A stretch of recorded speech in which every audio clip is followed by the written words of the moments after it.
This is Phil, and I'm here to tell you all about the Capes and Lunatics Patreon. Get early access to all of our interviews, including the monthly Chichester chats with writer and comic book legend D.G. Chichester, new episodes of classic Capes and Lunatics shows, including The Quantum Zone, This, That, or the Third, and many, many more specials, all completely uncensored. Access starts for $3 a month, full video when you pledge $5 a month. Check out the link in our show notes, or go to patreon.com/CapesandLunatics. Hope to see you there.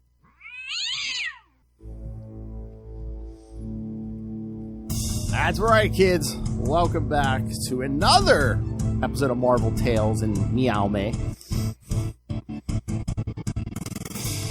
I am Phil, and joining me, as always, the Hell Owl himself. Justin the Owl getting the claws back out. That's right, because we're going to cover the first appearance of Patsy Walker as the Hellcat. As Hellcat. From Avengers 144, 147 to 148. I can't believe they put two villains in the middle of that.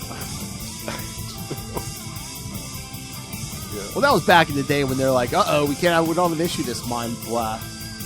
We need a villain. Now these days, they're just like, screw you. You're not getting an issue this month. Right? You're going to wait and like it. Yes. That is absolutely the truth. Although I don't know if some of that's like they don't want to break up a run because of the trade, trade. Well, also, there were a lot of subscriptions back then. Oh, yeah. So if they couldn't really miss a month because everybody paid for those subscriptions already, and they would really have reason to bitch if they got shorted out of some money. So. Oh, yeah. I think that's what it was. At least it was like an original story, that fill-in, because like there was an Avengers issue. What was it, like 138 or something, where they just like, the Beast is about to join. They're like, yeah, let's reprint an old Amazing Adventures issue. It's like, here, kid, here's a reprint for the month. Yeah, that's when I was irritated, when it was reprints. Yes, I thought, okay, because we did have like fill-in issues here and there that were just kind of random stories that were one-offs. Yeah, they just have something on the shelf. Yeah, and I actually liked those because it meant that it was an original story. It used all of the characters, or most of the characters that were in the title at the time. And no, it didn't necessarily have to have anything to do with what was going on before or after it, but sometimes there were fun little self-contained things. I remember in West Coast Avengers alone, in the first couple of years, there were, I think, 2 or 3 of those. Oh, that one, what was it? Was it 38 or something? That was a Chichester. We talked to him about it, and he said, yeah, it was on the shelf for a little bit, and then they just had to put like a front and first page and last page on it to be like, as they're like flying away from one battle, like, remember that one time? Yeah. And then they went into his story. I think it was the one with the Defiler. Yes, right? yeah, that one. Yes, yeah. And I used to love those because it was a nice little diversion. Mm-hmm. And then we could get back to whatever the main story was. I guess reprints weren't that big of a deal back then because, again, the back issue market wasn't as big as it was. Yeah. That's true. And for some people, it was the only way that they had to read those old issues as well. Now these days, they I'm spoiled, I guess. Because I've been collecting for over 30 years. But I think it was the Giant Size Hulk issue that came out recently. Then they reprinted Incredible Hulk, was it 372? And I was like, I have this issue from 30 years ago. How dare you reprint it? Yeah, I remember that, yes. How dare you? I'm old. I already have this issue. Yes. You're making me feel even more vintage. Exactly. I was like, I guess some of the kids probably never read this. Yeah. Some of these kids, man, they think Planet Hulk's old. It's like, oh, God. Yeah. A whole, 15 years ago, 20 years ago. Anything after the year 2000. Classic now. Anything after the year 2000, I consider like the new stuff. I'm like, oh, yeah, but yeah, that's like 20 years ago, 20-some years ago. 20, going on 25 years now. Yep. All right, so let's jump into these, and then maybe we'll talk about. We'll ask, what is Justin reading currently? Oh yes, yeah. All right, so like we said, we'll start with Avengers number 144. Pull this up here. Avengers 144 from February 1976, before we were even born. Before we were born. This is vintage. I know. Claws. Writer Steve Englehart. Penciler George Perez. Yeah. Inker Mike Esposito. Colors Petra Goldberg. Letterer Denise Wool. And editor Marv Wolfman. All right. So there's nothing wrong with this cover, but this is like an example of, and this is a very rare, at least I think so, that the cover is not as good as the interior art. No, Usually it's the other way around. Yeah, right. I'm just like, wait a minute, you put this on a Perez? I'm like, why didn't you just have him do the cover? Yeah, I mean, feel the same way too. I mean, there's only 1, 2, 3, 4, 5 characters on the cover. I'm like, Perez could have whipped this out in 15 minutes. I mean, come on. Absolutely. Yeah. And they reused that cover for the collection that I have, which is called The Serpent Crown. Oh, yeah. Yeah. Of course, they added some stuff to it, some recolorizations and whatnot. But yeah, I think George would have done a much better cover, I have to say. Yeah. I love in the list of antagonists here in the notes. Numerous unnamed Roxxon employees. Hey, if they work for a Roxxon, they're automatically antagonists. Exactly. All right. At the Brand Corporation complex, we're kind of jumping in the middle here, kids. At the Brand Corporation complex, the 5 Avengers, accompanied by Patsy Walker, who had been captured by the Squadron Supreme, have broken free, but their movements are monitored by Hugh Jones, head of Brand's parent conglomerate, Roxxon Oil, and his security chief. Patsy's ex-husband, Colonel Buzz Baxter, attacked by... and again, evil corporation, because attacked by guided missiles. Indoors, kids. Attacked by guided missiles, Iron Man, Captain America, and Patsy take refuge in a storage area where they find the costume once worn by the masked heroine called the Cat. Scroll down like 2 weeks, kids. Right. Inspired, Patsy dons the outfit and takes on the identity of the Hellcat. Yeah. The trio is rejoined by the Vision and Scarlet Witch and the Beast, but then the Squadron Supreme attacks once more. When the police arrive to investigate the disturbance, Hugh Jones presses a button and the Avengers and Squadron alike are transported to the Squadron's alternate Earth. Yeah. And this isn't the first time that you and I have talked about the Squadron Supreme. Mm-hmm. We talked about them back in Defenduary. Oh, yeah. And I was laughing, too, when I thought about that, because they were mind-controlled in that story as well. Oh, they call that out. Isn't it like early in Kurt Busiek's run in like the late 90s? You know, I think even Captain America's like, how many times are you guys going to let yourself be mind-controlled? It's true. It is. You can make a drinking game out of it. Well, because the Squadron was, again, they were created to be, of course, homages to the Justice League. So it's like, yes, they always want them to show, oh yeah, the Avengers could beat the Justice League's ass. Yeah.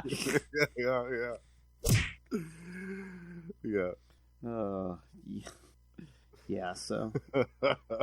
And again, I just love how it's like, oh, the Brand Corporation must have just bought that cat costume, as it's not even like in a box. It's just strewn on a packing crate. It's like, okay. So I was trying to remember. I was like, did anyone ever go back and retcon that, where it's like, oh yeah, someone wanted her to get that costume, so they just like threw it out where the cat people nudged it in that direction.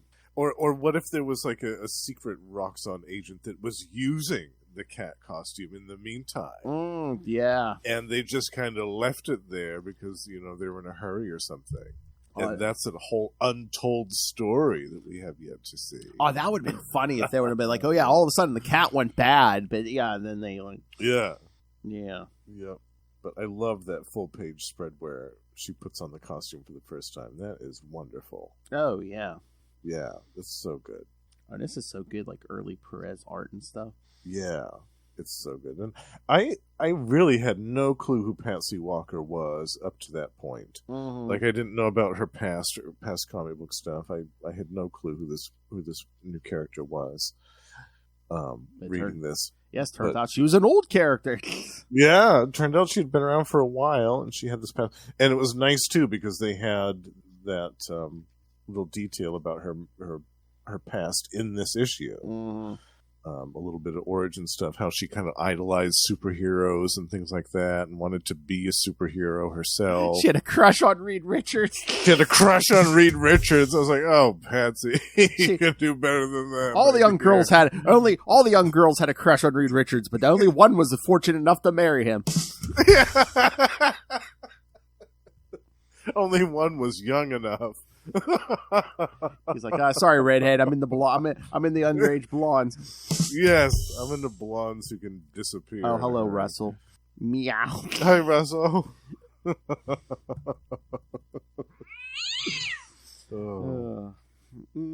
But yeah, I mean, she was basically in those old were they romance comics or like I think so, or like Archie. Yeah, all like Archie. Yeah.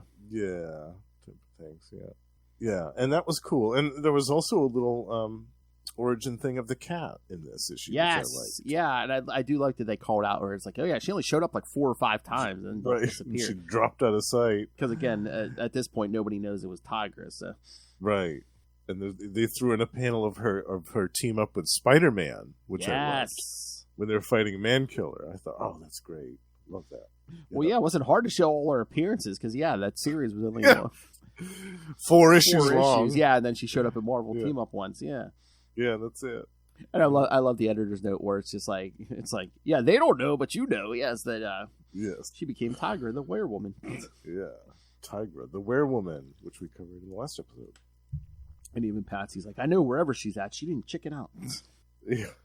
Oh, and I guess we'll get to this too in October. That she must have showed up in Amazing Adventures when Hank McCoy first starts growing fur and all. Yes, all we're right going to be places. talking about Hank McCoy's metamorphosis into the Beast this October. I love it. It's like, oh, you promise you'll make me a superhero. Then it's like they canceled the series, so she's like, yeah, he just disappeared on me.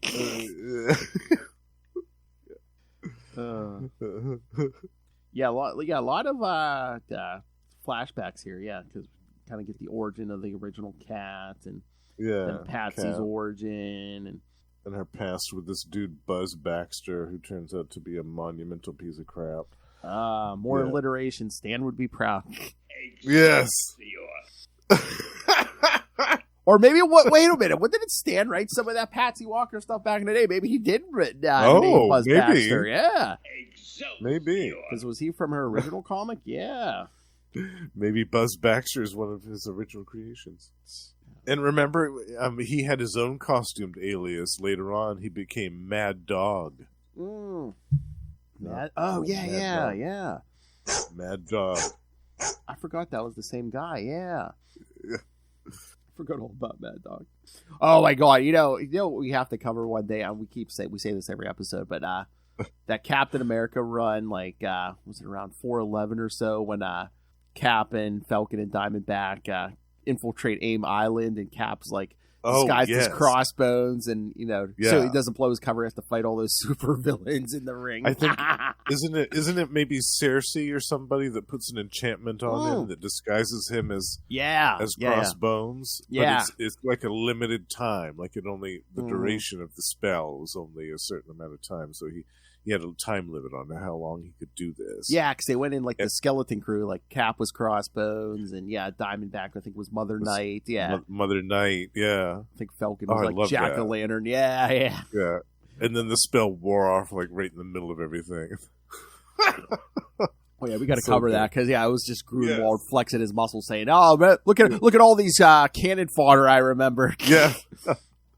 Well, that in the superior stratagem is him flexing his muscles. I was just going to say he upped the ante from that because that was like all of the female villains that were around at the time, and then the next one, the AIM Island one, the one that you mentioned, was all of all of the villains that were around at the time, male and female. Exactly. Let's just throw them all at Cap. Oh, I know, but I love the writers do that. It's like a superior strategy. Remember this villain that Power Man and Iron Fist fought once? Here we go. Yeah. Oh. Yeah, Mark Grunwald's great with those two, those obscure villains. Yeah. Russell says, Patsy Walker, mistress of puns. Mistress of puns, yeah. I thought that was Lilith Hellfire. Oh, hey, Russell, did you see that Uncle Scrooge cover? Me and Justin mentioned that to me today, but yes, Lilith and I did talk about that on Ultimate Spider-Cast episode 277, where we talked Felicia Hardy, the Black Cat, because, yes. Oh, yeah. Yeah. Your uncle's a whore! Yes, that's why, yeah, Lilith loved that. Yeah, the Scrooge. Yeah, Frank Miller did a variant of the upcoming, what is it, Uncle Scrooge Infinity Dime, yes. And Infinity Dime, yeah. So Russell sent me that cover, or Justin sent me that cover with, your mother's a whore! but your uncle's a whore! Your uncle's a whore! Oh, Frank's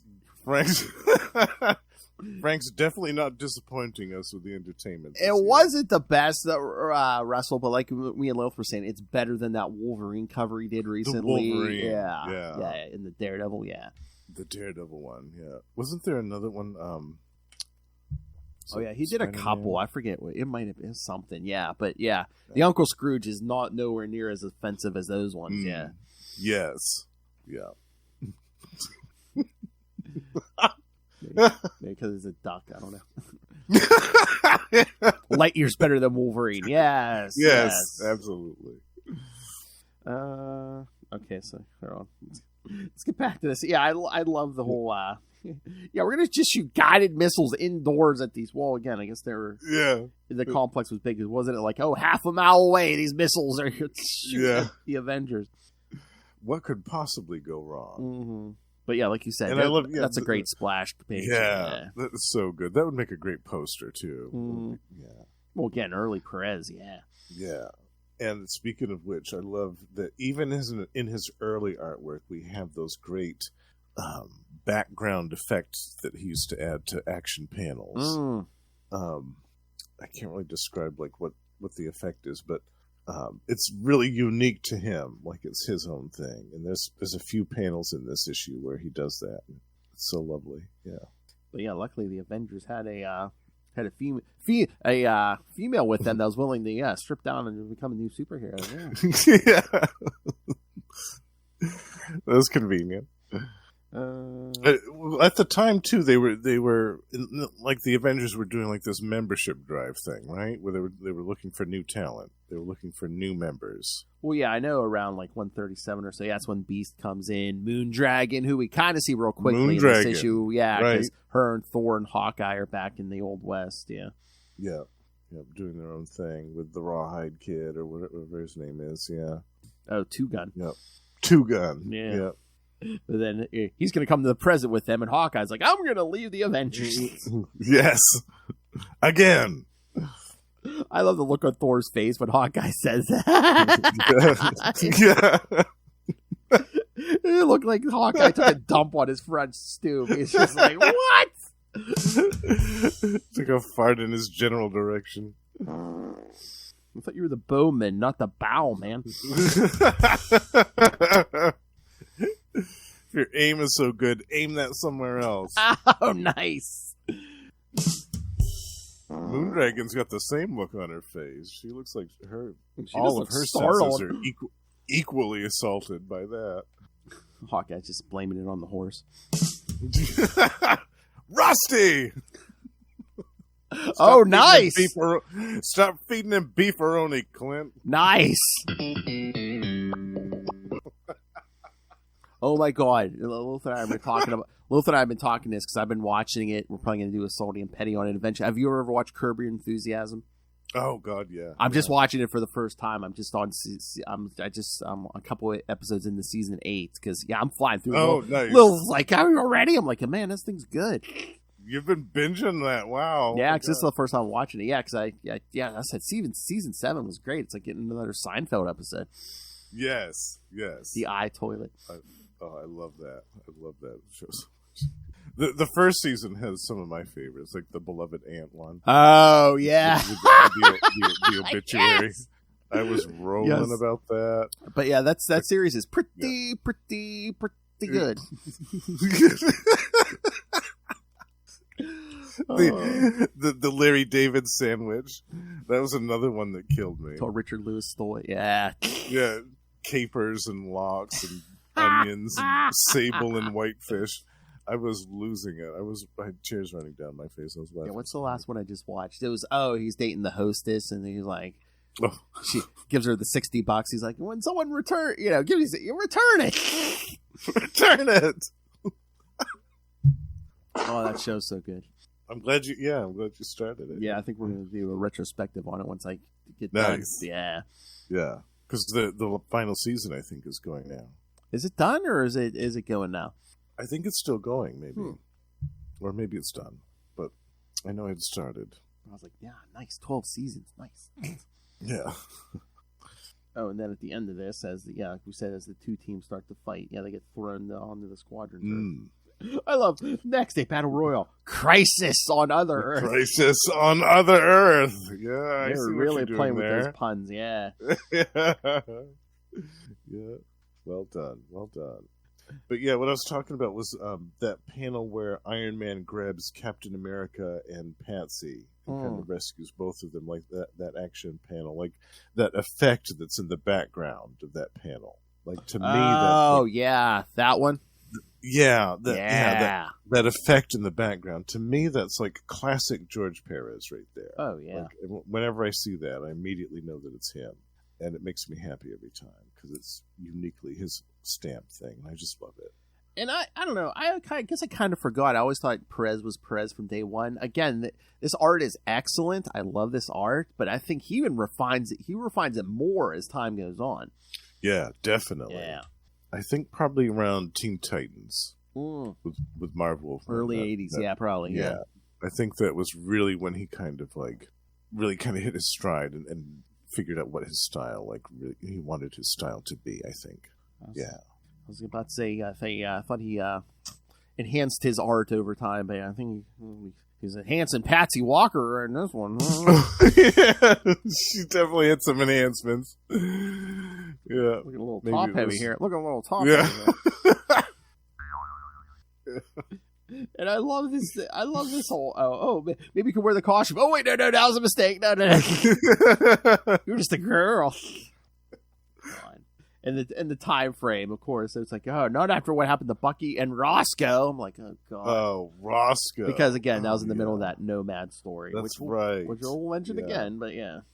It's like he didn't even know Roscoe. Roscoe basically put on the suit and got killed, while Cap was Nomad. Yeah. He got the file about it afterwards. That Pretty was much. To make him feel guilty. Yeah. I love she starts unbuttoning. Turn your backs, will you? I love Tony Stark and Steve Rogers standing there just staring at her. She's unbuttoning. Would you turn around? She's like, do you mind? You would think Steve Rogers would have done that anyway, because absolutely. But meanwhile, Tony Stark wants to know if the curtains match the drapes. Yeah. He'd be standing there with a bucket of popcorn watching. You like Bethany Cabe? Yeah, he does have a thing for redheads.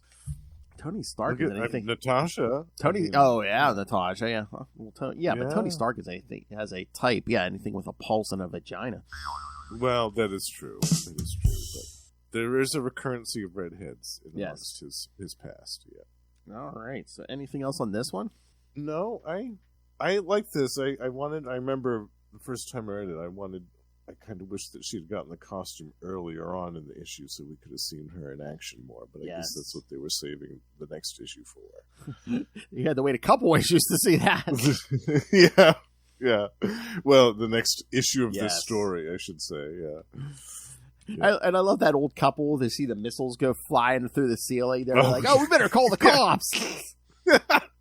Now, there's something you don't see every day. And I love how Jones, just throws them to the other Earth. So by the time the cops show up, it's like, our missile test went crazy. No, sorry, officers. And the cops are just like, oh, okay. It's like, they're shooting their missiles. Oh, it's Roxxon. They do this all the time. Roxxon. No big deal. All right, so let's, again, they took 2 months off of this story and then came back with Avengers 147 from May 1976. Yeah, as we said, Crisis on Other Earth. Yeah. I think it's maybe same team. Did we have Vince Collette as inker last time? Denise Wool letterer. But I know everyone else is the same. So, but we got a woman letterer here, so good for them. Yeah, nice. All right. Yeah, Mike Esposito was the inker last time. Okay. Yeah. Oh yeah. Well, again, a few months have passed. Right. Yeah. Things changed in a couple of months in the 70s at Marvel. That's true. Exactly. The Avengers and the Squadron Supreme have been transported to the Squadron's Earth after a battle with the Brand Corporation in their own reality attracted the attention of the police, leading Roxxon oil owner Hugh Jones to transport the two warring supergroups there.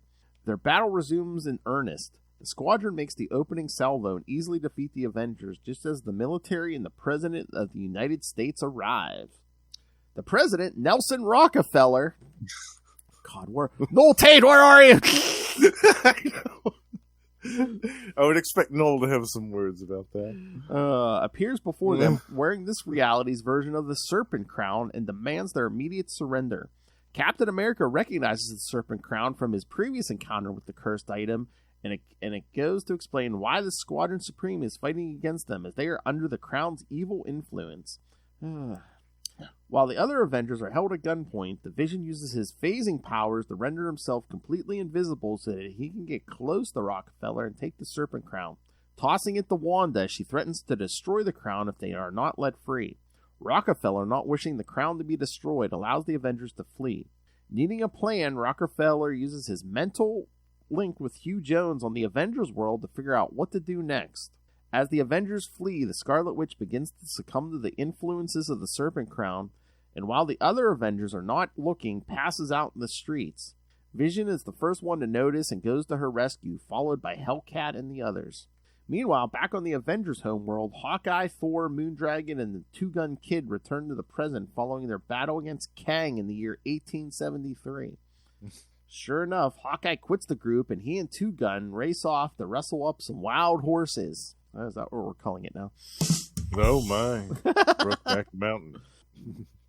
Again, that's what I was going to say. If Two-Gun was a woman, I could see Hawkeye running off. Yeah. Like it's his usual MO, but I was like, okay. Seems like a little hetero flexibility happening here. Maybe, I don't know. Maybe he puts his arrow in either quiver. I don't know. That'll keep me going tonight. Oh my! Writing some fan fiction? Oh yeah, I'm gonna get right on that. I would say don't bother. It's probably on Lilith's hard drive. It's probably been on Lilith's hard drive for years. I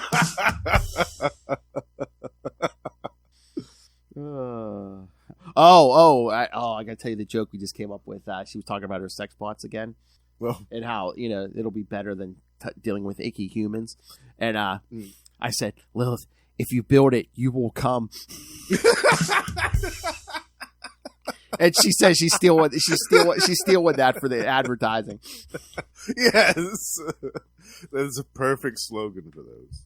Oh my God! Send people the pieces; they have to assemble to themselves. Yeah, and you go. If you build it, you will come. There's unlimited possibilities.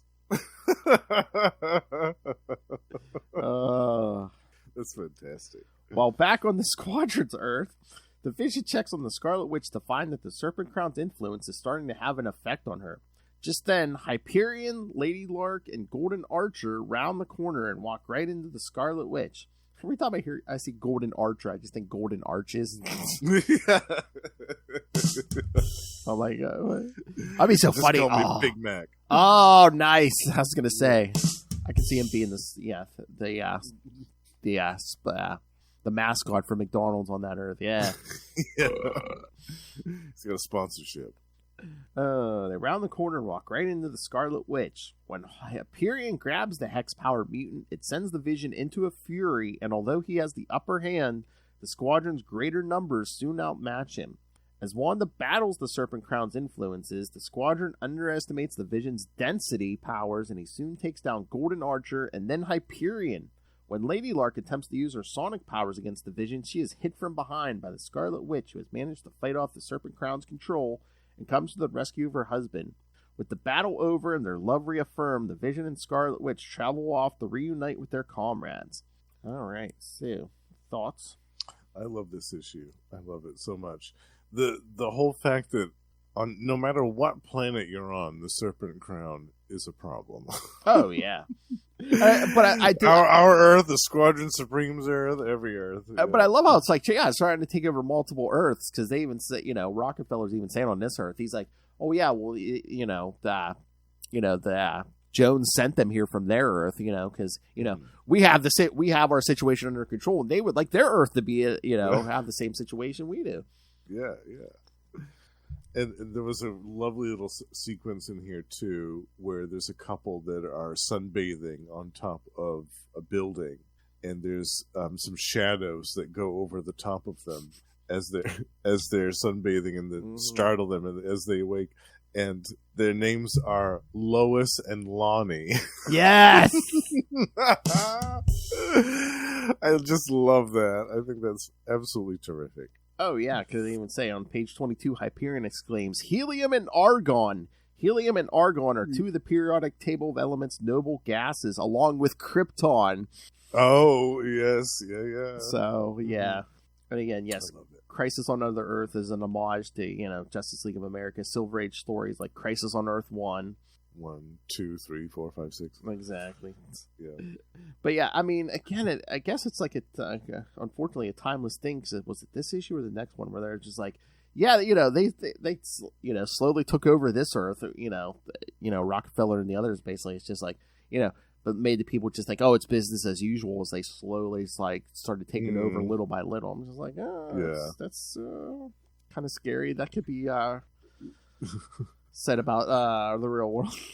Absolutely. Maybe we're under the influence of the Serpent Crown now. Exactly. Oh, yes, but they do the flashback. Yeah, the last time we see the Serpent Crown was when Steve Rogers fought the Serpent Squad as Nomad. Yes, and I had forgotten all about that. It was Captain 181, Captain America. The Serpent Squad with Princess Python, the Eel, Krang, Cobra, and I think that's Madam Viper, maybe. Yeah, it is Viper. Yeah. Yeah, I had forgotten all about that. We have to cover that story, too, because Namor shows up for like two quick seconds. That's right. Too. Yeah, because Krang's in there, yeah. Although he's all covered up in that black suit, but yeah. I know, that's all right. That's okay. Absence makes the heart grow fonder. Yes. You know what? Over there, I don't know if you can see it. Yeah, I have a Funko of the Steve Rogers Nomad, like right there. Yeah, right next to the yeah. Okay. Yeah, that's an era of Cap that doesn't really get a lot of exposure. I love that. Oh, yeah, because I don't know. I forget if they mentioned it. I think they mentioned it where, because like the issue 175, right before the Nomad stuff starts, it's because Steve Rogers gets all discouraged because he chases the leader of the Secret Empire into the White House, into the Oval Office. Into the White House, and they don't show who it is, but I mean, they heavily, reference it, it's probably it's the president, Nixon, yeah. So basically, yeah, the leader of the Secret Empire was Richard Nixon. I love it. I am not a snake. I do not lead the Secret Empire. I loved this part, too, where the Serpent Crown is starting to slowly exert its influence on the Scarlet Witch, and she freaks out and attacks the Vision. She's like, don't be absurd! And she throws a hex at him. It's great. Because as powerful as Wanda is, especially at this point in time, she's still not powerful enough to resist something like the Serpent Crown. Mm-hmm. But I had to laugh when she just kind of, on the next page, she just kind of all of a sudden walks around the corner and, oh, there's Hyperion. Right into Hyperion, yeah, grabs her, yeah. I thought that was kind of funny. And again, we got so much more of this in this era, which I think like the last, however many years, I don't think the Vision gets the credit he used to get. Like, I mean, Hyperion like charges at him full power, and he just like hardens up, but yeah, he just boom. Yeah. Even Golden Archer was like, oh, he stopped Hype dead in his tracks. Yeah. Yeah, he basically takes them almost all out except for Hyperion. Yeah. Mm-hmm. Which again, that's why they love. That's why they created the Squadron Supreme and Sinister. They love showing it's like, oh yeah, Vision can take down Superman. Right. Yeah. He's that powerful. Yeah, and he does. Yeah, he does defeat them all at the end of this issue. I thought that for some reason that Hyperion still stuck around, but no, he lays them all out. Although that is, they don't mention it, but that is good. That it's like, yeah, Vision blasts the other two with his eye beams, but I'm like, it's probably a good idea. It doesn't blast Hyperion because he's solar powered too, just right? Absorb that. Yeah. He'll just absorb that and make himself stronger. But when he puts his hand through Hyperion and materialize, and again, like you were saying, more of that Perez background effects. Yeah, yeah, I love it. It's so great. Yeah, I love that. And there's a little bit of Kirby crackle in there. Oh, it's wonderful. And there's a part too when Vision does this early on in the issue to Lady Lark. He does the same thing, and that woman, the look on her face, looks like she probably shouldn't have eaten that beef burrito just before battle. Yeah. And I love when Hyperion ties up Vision in that light pole, and then and Vision just phases through it. And Gordon Archer's like, "Did anyone ever tell you your superpowers end at your neck?" He's like, "It's good stuff." And Hyperion's like, "What?" All right. So, anything else, or should we get to this last one? No, I think let's move on to the conclusion of this little crossover. Which false advertising, they show Thor being held up by Hyperion. Thor doesn't meet up with them in this. Yeah, he's not in this at all. Well, he is in this, but not in the battle. Yeah, not with them. Yeah. Yeah. All right. So, Avengers 148. Modern comics would never. The big battle with the Squadron Supreme would have been issue 150. They would have dragged that out if this is modern. Totally. Yeah. Avengers 148. Oh man, we're getting pretty close to Wonder Man's resurrection here. That's true. Very close.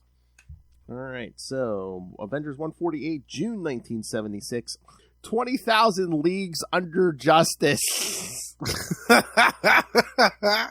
How's that for a title, folks? I know. Engelhardt again, George Perez again, inker Sam Grainer, colorist Hugh Pally, letterer Tom Warzowski, and editor Marv Wolfman again. The remaining Squadron Supreme members set out to track down the Avengers and retrieve the Serpent Crown. The Beast and Hellcat team up to defeat the trio of Amphibian, Aquaman, Tom Thumb, the Atom, and Captain Hawkman. However, while Iron Man and Captain America pest the Wizard and Dr. Spectrum, so Flash and Green Lantern. Wizard. And again, Wizard, the guy in the yellow costume. Although he has some blue in his costume at least now, so he's not all pea yellow this time. Then the Avengers invade the White House itself and locate the device which can return them to their world. The Beast, disguised as the president, keeps the squadron occupied while forcing them to face the fact that their world has been taken over and that by never questioning their elected... Noel Tate, where are you? By never questioning their elected officials and corporate leaders, they have been aiding the enemy. Thus, when the Avengers make their escape, the squadron members decide not to follow them. Although I think he does listen to Marvel Tales, so he'll probably hear this later because I know I'll get a message. Yes, definitely. Again, he listens to any Justin show, so... Although he does listen to me and Lilith. I know he listens to Salty and Petty. Oh, yeah. Thus, when the Avengers make their escape, the squadron members decide not to follow them. So, yes, they leap through a portal back home. All right, thoughts, Justin? I love it. Yes. I love how we have different chapters in this, where they kind of pair off a couple of the Avengers together, and they have their own individual battles with a couple of members of the Squadron Supreme. Mm-hmm. That's kind of like, I feel like that's kind of like an Engelhardt staple. Like he does that in a lot of his books, separate things into little chapters. Yeah. I love that.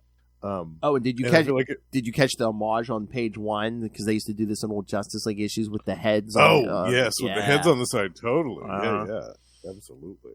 Yeah, I love that.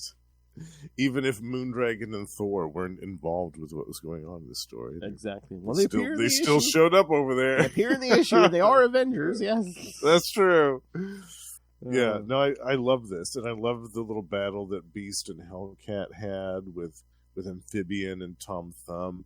And again, we're getting some great early George Perez artwork here, where you can see like that it is his artwork, but it's just you can see where he was kind of experimenting with some different things.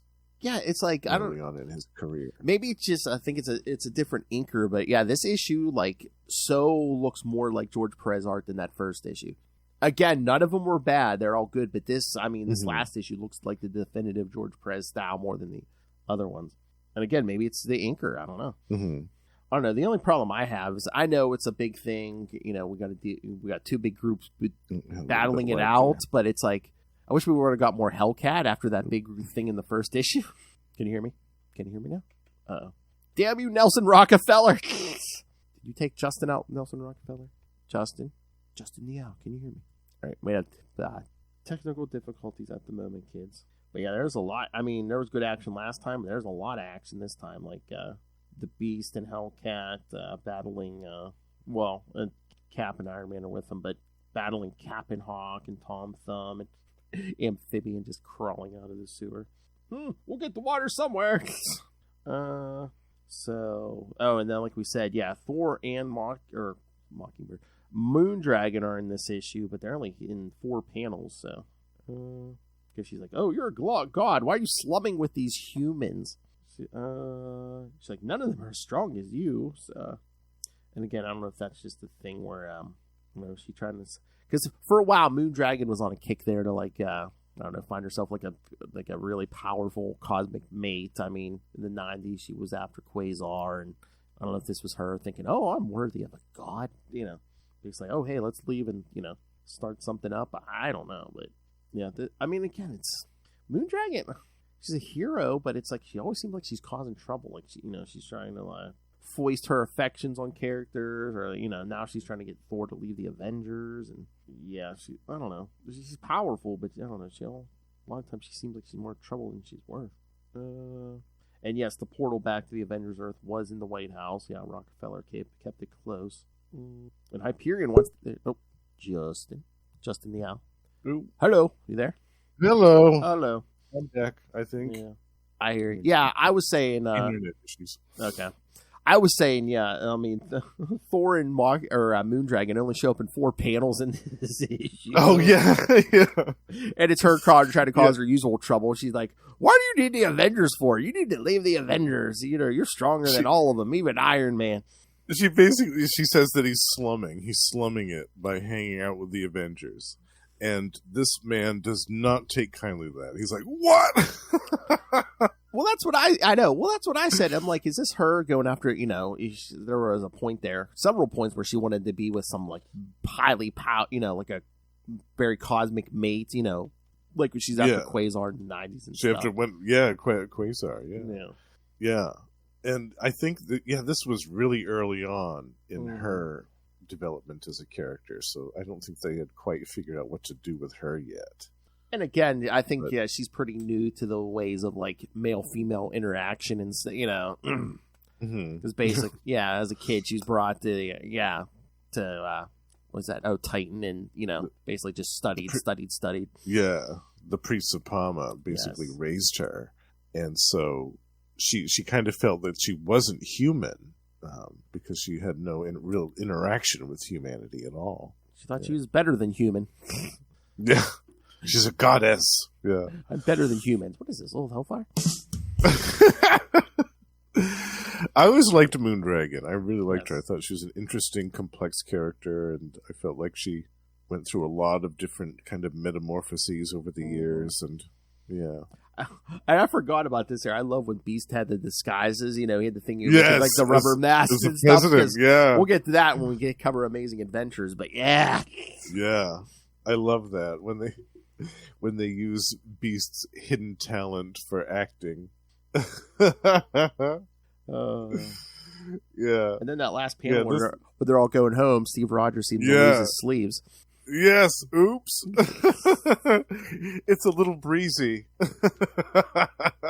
Yeah. Yeah, it's a great little ending to that story with the Squadron Supreme. I really enjoyed that. Yeah. After the fact, I wondered if we should have added 149 in here, because it does kind of complete the story with Patsy, sort of. Oh, yeah. I mean, we can cover that another we'll get time there for eventually, sure. Yeah. It's when everyone kind of comes together. Yeah. Right. But yeah, unfortunately, she doesn't really become a full-fledged member of the Avengers just yet. We have to wait a few issues before they even really discuss that in further detail. And again, after in a few months here, we're getting Wonder Man. So yeah, it's kind of right. gonna change things dramatically for the Avengers and their lineup for years to come. And plus, we have some of this drama in the background with the Wasp and Hank Pym. Oh yeah, that's another quick scene. Where they're getting out of the hospital after she was injured by yeah. And she wants to go back to the Avengers, and Hank is not interested in doing that. I don't want to go back to the Avengers. I'm going to have a nervous breakdown. Another one.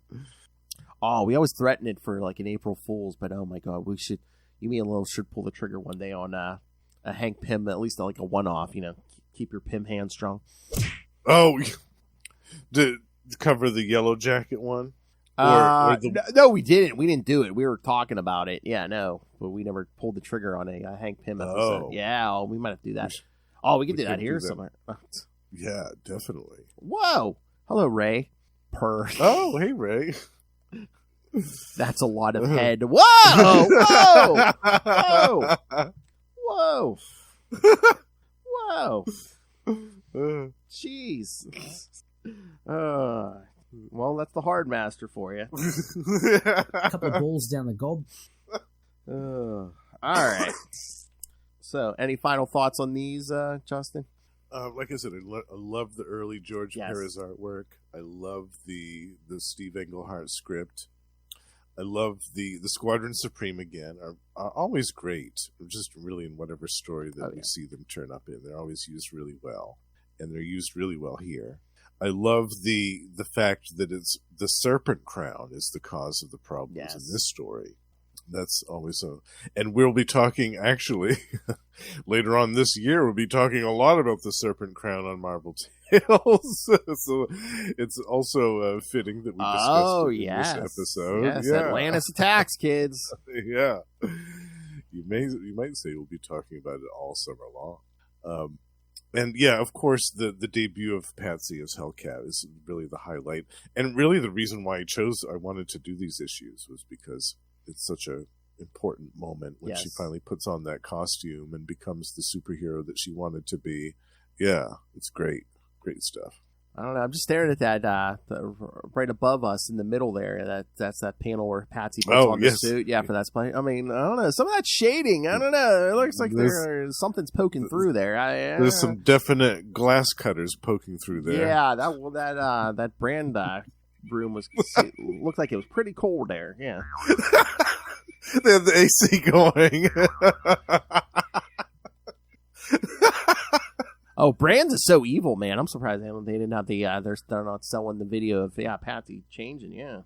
Oh yeah, like the close footage. Yeah. Cold, wet, hard nipples. Somebody's got a copy of that tape. Cold, wet, hard nipples.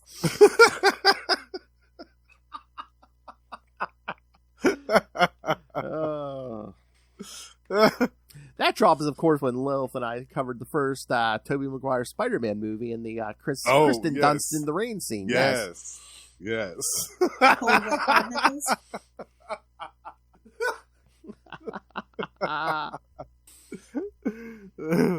Oh, hey, the only time when it's hot to be waterboarded. Oh, jeez, yes. All right, yes, no, quick, I almost forgot before we leave. Justin, tell me something you've been reading currently. Some Marvel. What have you been reading from Marvel recently? Oh, well, lately I've been reading Incredible Hulk. Oh, yes. The Incredible Hulk stuff. I've been reading actually, we'll be talking about it. I just finished the trade paperback of Patsy Walker Hellcat. Oh, yeah. which we'll be talking about in a couple of weeks here on Marvel Tales. Yep. 2 episodes from now. Yep. Yeah, I'm slowly getting caught up on my Jed McKay Moon Knight, which I'm Nice. happy about.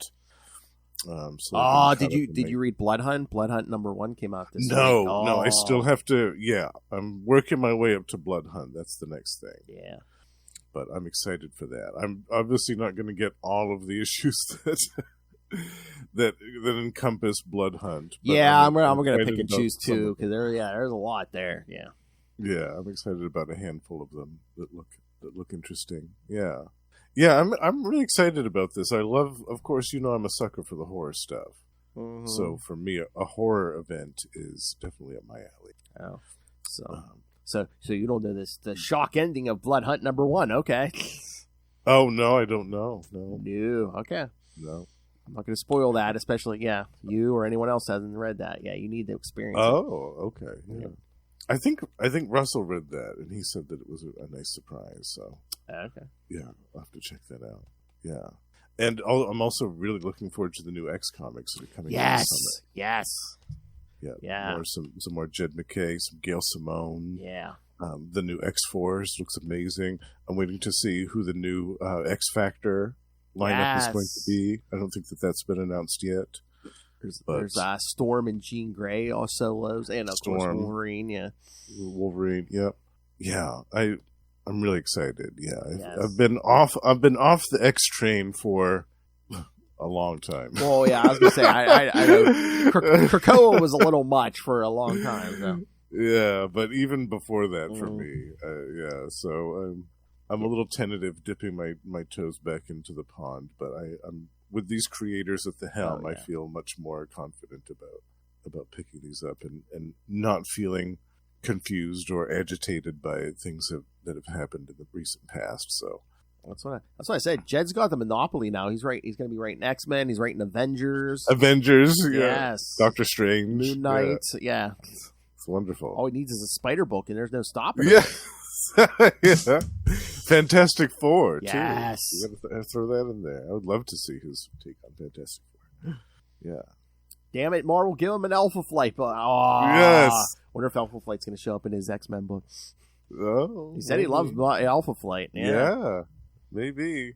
We'll at least hope for a guest appearance or two. Yeah. And remember, Jed, anytime you want to do an Alpha Flight podcast, we're right here. Oh, yes. Absolutely. Yeah, I would love to talk about Alpha Flight on a regular basis. Because I know the man is extremely busy. I know, back when we talked to him on Capes and Lunatics, I had Ray float the offer to him, like, "Oh, you want to do an Alpha Flight podcast?" He would do it for an episode or two, and Ray never heard back. I'm like, "Oh, that must be a polite Canadian way to say an F off," you know.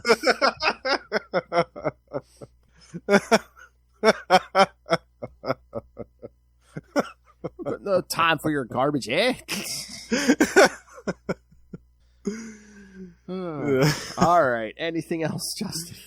No, I think we covered this lovely little story very well. Yes. Yeah, eventually we'll get back to issue 149. We'll pick up where we left off with this and talk about the Avengers battle with Orca. I know. Was it next year? I think. Or are we getting to the Korvac saga? Yes, I'm really excited about that.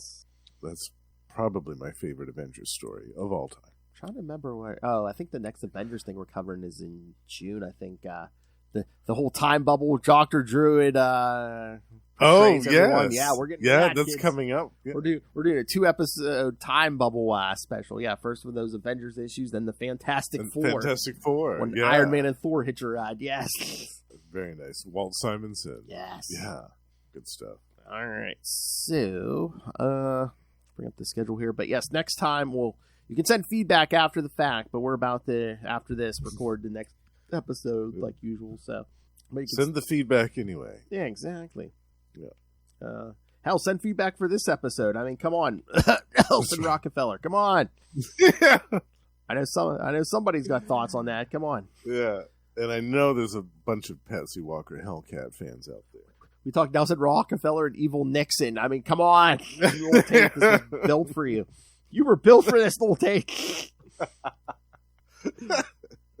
Oh, we need to keep an eye on our governments and corporations. Come on, no. Oh. All right. Here we go. All right, so yes, next time we're going to be covering, of course, West Coast Avengers 14 through 16, where we'll get Patsy Walker and Greer Nelson for the first time this month. So yeah. So yes, you're going to get both of them. And then, Tale of Two Kitties.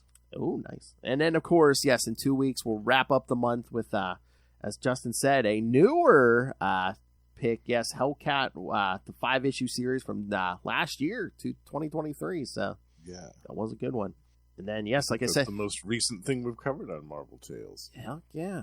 And then, like I said, yeah, we're going to start June off with that 2-part time bubble story from Avengers 294 through 297 and Fantastic Four 337 through 341. Yes, and this is some of the scrambling we did. All right, so yes, and then no, because yes, now that more X-Men Classics is its own thing. Yes, after that we'll cover Silver Surfer 15 through 18. Yeah, and then and then the last week of June we'll do the first 4 issues of the 1990s Guardians of the Galaxy series. Yes, Jim Valentino. Yes, Love it. All right, so yes, and again, I wonder who we're going to cover for the 4th of July, Captain America. All right, so yes. All right, so send us your thoughts. Email us CapesandLunatics@gmail.com or call the voicemail 614-382-2737. That's 614-38-CAPES. And remember, you can find all things Capes and Lunatics, episodes, social media, merchandise. Get yourself some of your brand new Capes and Lunatics merchandise with all the new logos, t-shirts, phone cases. There's so much on there. So yes, get the new merch. And again, your mistress Lilith Hellfire demands you ran the money on us through the Cash App link. Make it rain. Your financial dominatrix Lilith Hellfire. She'd kill me if she knew I said that. Yes. Demands you send us money through the Cash App link. Noel Tate, you did miss all the fun. We were talking Nelson Rockefeller from the Squadron Supreme's Earth. We were talking Richard Nixon as the head of the Secret Empire. Yes. Yeah. And then, the Squadron learned the lessons to keep an eye on your government and corporations. So, where the hell were you? But we're going to do another episode if you want to join us, Noel, in a few minutes here. So, yes, ran the money through the Cash App link. And, of course, the Patreon. Join the Patreon elite like Justin here. Yes. Join me in the elite to get all the perks to all the good stuff, including all the old old bonus content from last year. You get all the archives as well. Littlefinger and I were saying before, we're like, yeah, you never know what you're going to get on the uncensored Patreon. Even we don't know half the time. So, but it's always uncensored and it's always entertaining. Uncensored Lilith Hellfire. She feels more free to let the random thoughts fly. So yeah, you want that Patreon. So find it all in one place. That's tubespace.io/Capes and Lunatics Podcast Network. That's tubespace.io/Capes and Lunatics Podcast Network. More vicious and brutal than ever. All right, and now we get to this Justin the Owl. It's me, your old pal the Owl. You can find him here every week on Marvel Tales. You can catch him once a month on X-Men Classics right on this feed also. You can catch him once a month also on Energon Universe on this feed, talking with me and Russell about all the new Transformers and G.I. Joe content coming out of Image for the Energon Universe. You can catch him on We Are the Night, the Batman podcast, talking Azrael at the end of every month, except in June. You're going to hear him every week because Lilith and I just decided to start cannon fodder summer off with Killer Moth. So of course it's going to be a Justin June. He's going to be on We Are the Night every week. Every week. Hell, he's going to do the Azrael episode before the Azrael episode for that month. So you're going to get 5 weeks of Justin on We Are the Night. Yep. You can't get rid of me. On Justin June. All right, but that is not all this man does. So King of Podcasting, where else can we hear you? That's right. You can also find me and Russell over on Gamma Charge, the strongest podcast there is, where every month we talk about the Incredible Hulk and the sensational She-Hulk. By the time that this episode comes out, we may have a secret interview dropping with a certain writer. You might have to check that out over on Gamma Charge. Mm-hmm. And also, we can be found every month over on Predator and Prey, the Yucha podcast, where we're joined by the High Priest of Khonshu himself, Ray, and we talk about the brand new Predator comics that are coming out every month from Marvel. And last but not least, my solo show, The Lost Library of Legends, is still going right along. I haven't finished recording my 2-part retrospective on Black Wolf yet, because as people can hear, the seasonal allergies have ravaged me. So that will be forthcoming. But that 2-part retrospective is on the way. We're going back to the 90s here, bitch. Don't shock the monkey. Double biscuits for me. And Benadryl. Double biscuits and Benadryl. Oh, nice. I'm going to eat this up with a fork and spoon. All right. All right, kids, thank you for joining us for the last, or no, we're not done yet. Yes, for another week of Superior Puss. That's right. We've got two more weeks left. Right. Still. All right, thank you for joining us. I was so confused because like Lilith and I already did our Black Cat and the last Catwoman one. So yeah, I'm all good. Yeah, Black Cat. Too much Superior Puss on the brain. I feel like I'm the hard master all of a sudden. So much puss.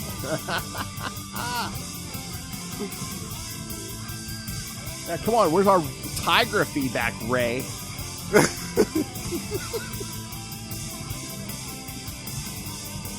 All right, come back next time. Do it West Coast style. That's right. What's up?